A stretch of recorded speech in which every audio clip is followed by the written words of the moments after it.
بسم اللہ الرحمن الرحیم۔ السلام علیکم۔ کل میں اپنے علاقے کے آر او آفس کے باہر رات کو کوئی 3 بجے تک کھڑا رہا۔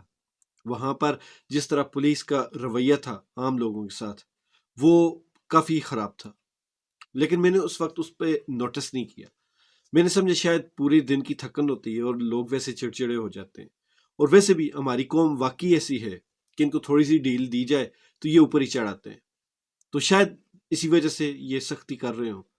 لیکن پھر جب صبح اٹھا تو مختلف علاقوں کی خبریں سنی تو دیکھنے میں یہ آیا کہ یہ واقعی ہی میں ایک منظم دہاندلی کی کوشش کی جا رہی تھی۔ جتنے لوگوں کے پاس اپنے فارم 45 پڑے ہوئے ہیں وہ دعوے سے کہہ رہے ہیں کہ ہمارے فارم 45 پہ رزلٹ کچھ اور ہے، لیکن آر او آفس سے جو ہمیں پیپر 47 ملا وہ کچھ اور ہے۔ تو اس صورت میں دیکھیں تو نواز شریف والا بھی حلقہ جو ان کا یاسمین راشد والا تھا، اس میں بھی ایسا ہی ہوا کہ دن میں عمران ریاض نے بھی اس پر ولاگ کیا تھا، اس پہ میں زیادہ بات نہیں کروں گا، لیکن اس میں بھی کافی فرق آ رہا تھا، اور اس کے علاوہ بہت سارے لوگوں نے اسے انٹرویوز دیے۔ یہاں پر ایک چیز سوچنے والی اور حیرت والی ہے کہ شاید ایسے پاکستان میں ہوگا کہ پورا دن جب پولنگ ہوتی رہی، عام لوگ آتے رہے، تب ہمیں سیکورٹی کے کوئی اہلکار نظر نہیں آئے، لیکن جو ہی آر او آفس میں رزلٹ اناؤنس ہونا تھا تب یہ ساری نفری لے کر پہنچ گئے۔ اس کا مطلب یہ ہوا کہ دھاندلی وردی کے پیچھے ہوئی، وردی والوں نے ان کو پروٹیکٹ کیا۔ یہ بات بہت سوچنے والی ہے۔ جتنے بھی آر او آفس ہیں وہاں پہ ہی جھگڑے ہو رہے ہیں، وہیں پر ہی سارے نتائج بدلے جا رہے ہیں۔ نہیں تو فارم 45 جن لوگوں کے پاس پڑے ہوئے ہیں اور ان کے جو فارم 47 ہیں ان پہ رزلٹ کچھ اور آئے، اور پھر ان آر او آفس کو پولیس کی پوری نفری، فوج کی پوری نفری کور دے رہی ہو، تو پھر باتیں کہاں جاتی؟ اس سے پہلے جتنے بھی 2 سال میں حالات خراب ہوئے، عوام بہت تھک گئی ہے۔ میں نے سوچا تھا شاید پی ٹی آئی جیت چکی ہے تو اب تھوڑا سا عوام کو ریلیف ملے گا، عوام کے اندر جو ٹینشن ہے، جو ہیجان کی کیفیت ہے، وہ تھوڑی کم ہو جائے گی۔ لیکن صبح جب اٹھا تو پتہ لگا کہ نہیں، یہاں تو ایک نئی لڑائی شروع ہو چکی۔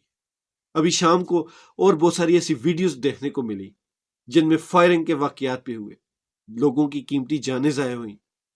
تو یہ چیزیں کہاں جا رہی ہیں؟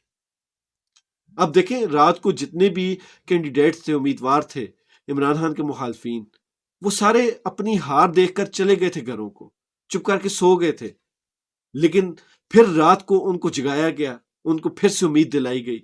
مطلب جو ہارنے والے تھے ان کو فکر نہیں تھی، لیکن ان کو جتوانے والوں کو فکر تھی۔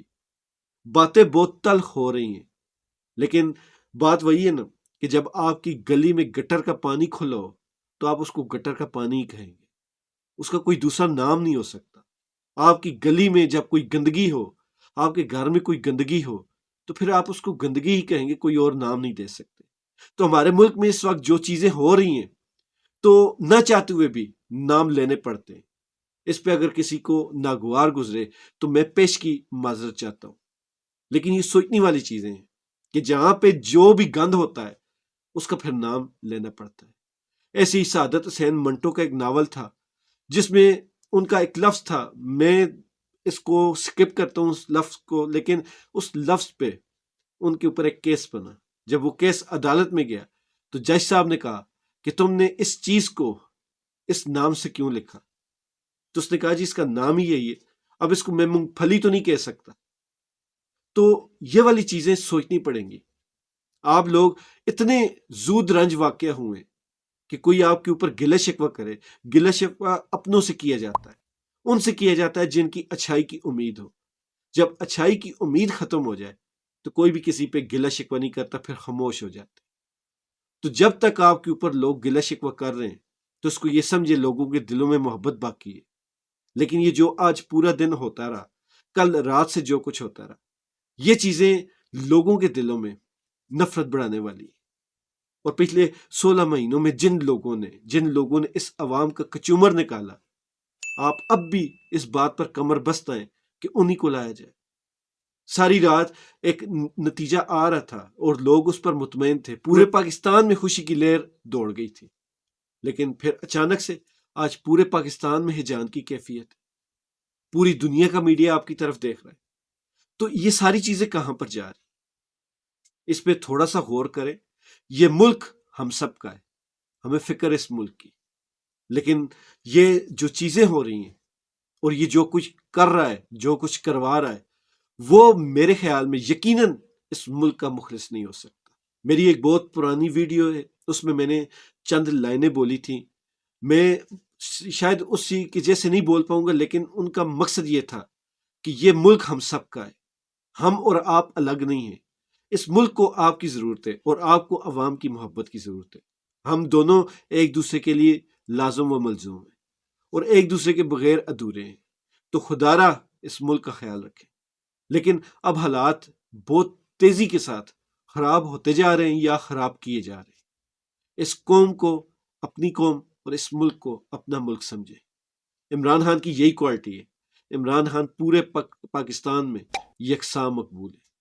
عمران خان جہاں کھڑا ہو جائے وہاں لوگوں کی محبت برابر رہتی ہے، وہاں کوئی تفریق نہیں ہوتی۔ لیکن عمران خان کے علاوہ یہاں جو بھی ہیں وہ تفریق ڈال رہے ہیں۔ بات اگر 19-20 کے فرق کی ہوتی تو شاید پھر بھی یہ قوم مان جاتی، لیکن یہاں فرق واقعی 19-20 کا ہے۔ لیکن مسئلہ یہ ہے کہ 19 پوائنٹ عمران خان کے اور 1 پوائنٹ نواز شریف کا ہے، اور آپ 19 والے کو ہرا کر 1 پوائنٹ والے کو جتوانا چاہتے ہیں، تو یہ ہضم نہیں ہوگا۔ دعا ہے کہ اللہ تعالیٰ اس ملک پر اپنا خاص فضل اور رحم فرمائے، اور اس ملک میں یہ جو ہیجان کی کیفیت ہے اس کو جلد از جلد خوشی میں بدل دے۔ اللہ تعالیٰ ہم سب کا حامی ناصر۔